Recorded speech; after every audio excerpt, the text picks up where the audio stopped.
Tonight, Pullman police are reconsidering hazing as a possible factor in the death of a freshman at Washington State University. 19-year-old Sam Martinez was found dead inside his fraternity last week. KOMO's Gabe Cohen broke this news today, and he sat down with Sam's parents for an interview you'll only see here on KOMO. Gabe. And Mary, Sam's parents showed so much strength as they talked about their remarkable son. Right now they're grieving, but they're also searching for answers. He was a goofball. He was a goofball.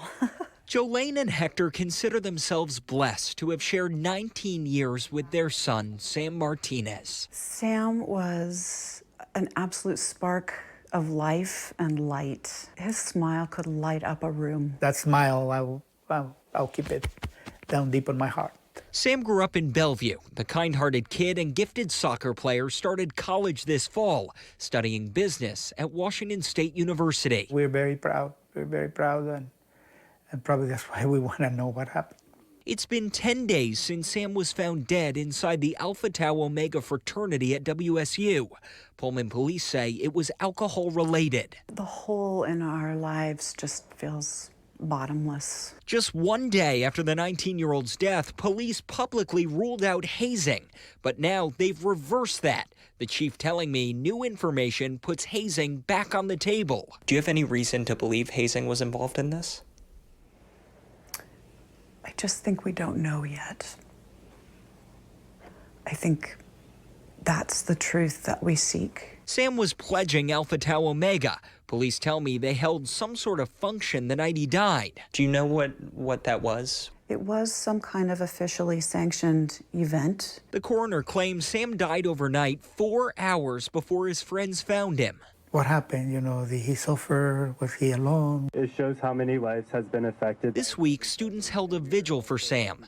His parents hope his story keeps rippling. We want to protect the young people. We can't lose any more. WSU has temporarily stripped Alpha Tau Omega of their recognition as the school and police investigate. I would want to know, exactly what happened. These parents believe there's more to this story, and they need answers to move forward. Because I don't think we'll have peace until we know the truth. And now Sam's parents are asking anyone with information to go to Pullman Police. They also want to say thank you to the countless members of our community who have shown love and support and are helping them through this. Mary? You're looking live along the street that county leaders call the most dangerous in Seattle. It's the stretch of 3rd Avenue that sits right outside the King County Courthouse. Judges and county staff say they don't feel safe. Now they're asking for more help. KOMO's Gabe Cohen takes you inside 3rd Avenue chaos in this Project Seattle report. Outside the King County Courthouse, Kara Armitage is uneasy. I'm slightly uncomfortable, I won't lie. This was the last time she stepped out onto 3rd Avenue. That's Kara leaving work to catch a train. Surveillance video shows a man crossing the street mumbling to himself. He steps in front of Kara, she goes around him, and then he punches her in the back of the head, leaving her with a concussion. Although it was horrifying, it was not even remotely surprising.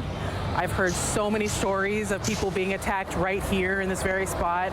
Courthouse employees and jurors are scared to go out onto 3rd Avenue because this is the scene. People drinking and abusing drugs, groups shouting, people in crisis or asleep in the nearby park, human feces and used condoms, and there's violence. This fistfight broke out just minutes after we got there. One of the men begged me to call 911. One took his shirt off and is now chasing him. So I did. They just crossed the street 30 seconds ago. We need help. Judge Sean O'Donnell came forward with these concerns nearly 2 years ago. Does it feel any safer? It's a hard one to say that the needle's really moved much. Some argue conditions here are a bit better. The sidewalks now get washed each week. The city invested in this park next to the courthouse, and now the building opens the 4th Avenue entrance more often to keep staff and jurors safe. But Seattle police statistics pulled last month show more than 160 reported assaults near the courthouse so far this year. That's right on par with 2018. Members of the public deserve to feel safe when they come to their courthouse. Judge Jim Rogers says some jurors aren't even showing up out of fear. They're now posting these signs warning people to watch their surroundings and report any violence. The number of officers has increased on 3rd Avenue. We would like more. We think an ounce of prevention is worth a pound of cure. We spent hours on the block only seeing an occasional bike patrol despite frequent emergency calls. County employees have now been begging SPD for more patrols for close to 2 years. What would you ask of the city? I want them to come here and experience this. Kara sees an absurd contrast between the beacon of justice and resolution inside these walls and the problem no one can seem to fix right outside, forcing folks like her to watch their backs. It's almost like we're perpetuating this rape culture where it's constantly don't do this, don't do that. But what about stopping their actions? I feel like that has not been done at all. In Seattle, Gabe Cohen, KOMO News. Right now, state leaders are making an urgent push for new buildings that could save thousands of lives if a major tsunami hits. New evacuation maps show just how dire the situation could be along the coast. KOMO's Gabe Cohen investigates the effort to engineer an escape plan. Earthquake. Experts say it's not if, but when the big one will hit. And when it does, a Cascadia earthquake shaking will damage cities. But it's the tsunami that could kill thousands. And the earthquake initiates. Karina Forson with the Washington Geological Survey shows us a simulation of the tsunami hitting Washington's coast and flowing through Puget Sound. It could resemble the 2011 tsunami in Japan, destroying everything in its path. It's going to mean significant damage to infrastructure and a significant loss of life and some serious injuries. It's a very startling picture to paint. And the worst of it will be here on the coast, where waves up to 60 feet tall, moving like walls of concrete, could devastate these towns. That means that you better know your evacuation routes and you better run as quickly as possible.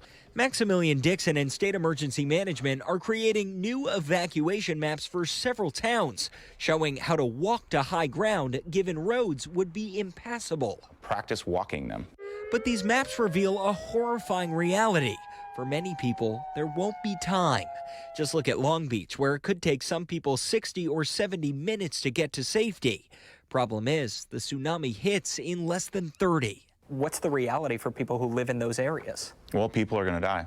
That's the concern in Ocean Shores. Well, the neighborhood is pretty well gone if we have a really large tsunami. Mayor Crystal Dingler and her husband live near the center of this town of 6,500. It would certainly inundate us and, cover the living area of our house and up to the roof and maybe cover the roof. The science says that we would not have enough time to get out of town. A tsunami would destroy most of these homes. Unless it's a structure or infrastructure that's been specifically designed to withstand the forces of the tsunami and it's built high enough. How many buildings like that do we have on our coast? We have one. Acosta Elementary in Westport, the only vertical evacuation structure in North America. This is an evacuation drill with their students. If the big one hits, people in Westport will have a walkable shelter. Now, the state wants to build more vertical evacuation structures across the coast. They're studying how many they need. It's likely dozens. Yeah, we want to be able to do the best we can to save as many lives as possible. What's the timeline? Decades. It's going to cost tens and tens of millions of dollars. But for now, this is what there is. Mayor Dingler hopes to break ground on a $5 million structure in Ocean Shores next year, but they're waiting to hear if FEMA approves $3.6 million in funding. It's not a want, it's a need. Given the grim reality on the horizon. It's really an opportunity for people to save themselves and perhaps save their neighbors. On Washington's coast, Gabe Cohen, KOMO News. Well, tonight, this huge pile of firewood is at the center of a feud between a Lake Stevens man and City Hall. You may remember him from one of our Eric's Heroes segments, but now he faces fines for that mountain of firewood outside his home, which he chops for charity, by the way. KOMO's Gabe Cohen is live there, and Gabe, the city says it's a hazard, but he claims they're just targeting him, right? And Eric Shane McDaniel says this feud dates back 3 years. You're going to hear the mayor's heated response to that in a moment. And all of this is over this huge pile of wood, about 160 cords of it, that'll all soon be donated. Tonight, a heated feud keeps growing, along with the woodpile fueling the flames. I'm not going to be bullied. Shane McDaniel was featured on Eric's Heroes last year for chopping all this firewood for charity, earning him the nickname Robin Wood. Now, Shane's fired up after getting this notice from the city of Lake Stevens. I just couldn't believe it. These are the fines they say he could face for the wood piles outside his home and nearby store. The total, $35,000 for 2 weeks. It's just the bully mentality of the local government here. What's the biggest concern? Safety, public safety. Mayor John Spencer tells me it's a fire hazard, mostly for Shane's home, and neighbors are complaining, though the 3 I spoke with said they love Shane's work. We have talked to him many times to say, hey, you need to move that pile. But at this point, he's basically told us to blow off. I just thought, how can you fine me for your wood? Shane says the city donated several logs a few months ago. The mayor denies that. You're saying the city never delivered wood to him? Never. So where do we go from here? To court. The mayor says they have no plans to actually fine Shane. You wanted to get his attention? Yeah. The whole goal here is to get the wood to people who need it. Let's get on with it. And if he needs help with it, we'll help him. Will you take that help? We have quite a few of our own volunteers. We don't need the government's dirty hands involved. They've done enough damage. Shane thinks there's a vendetta at City Hall over a reader board he put up at his store 3 years ago, claiming the city was misusing a building. They're still mad about that. That's bull. There's no vendetta. What's the vendetta?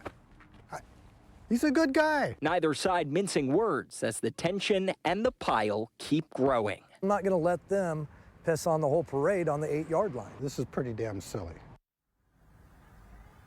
And Shane tells me he plans to deliver most of this pile by Christmas. The city says if that happens, well, there won't be any problem. But then, of course, there's next year. We're live in Lake Stevens. Gabe Cohen, KOMO News.